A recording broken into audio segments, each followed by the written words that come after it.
fonte da vida. O coração de Jesus é a fonte do amor. O coração de Jesus é ternura infinita.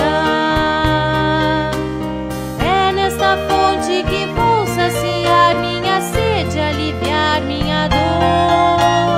É nesta fonte que vou saciar minha sede, aliviar minha dor. Quero entrar, ó Jesus, no teu coração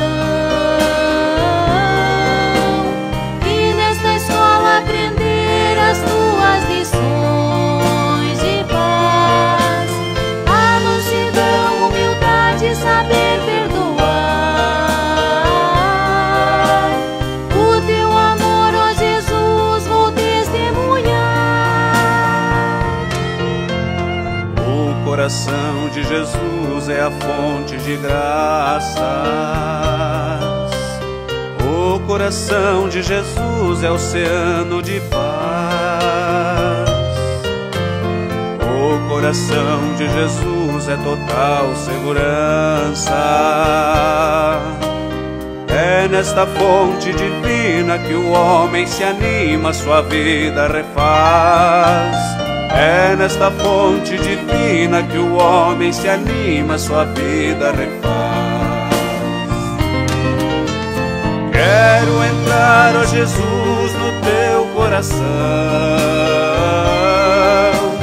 e nesta escola aprender as tuas lições de paz, a mansidão, humildade, saber perdoar.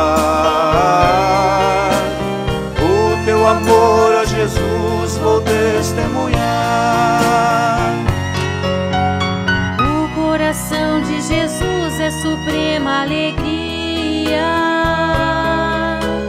O coração de Jesus é a porta do céu.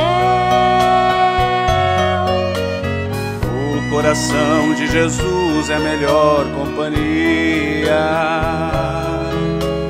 Faz caminhada conosco na Eucaristia, amigo fiel. Faz caminhada conosco na Eucaristia, amigo fiel.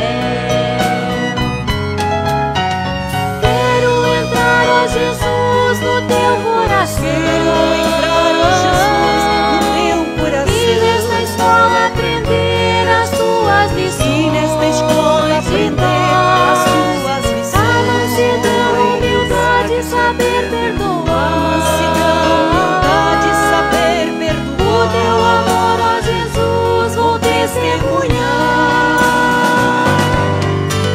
Quero entrar, ó Jesus, no teu coração. Quero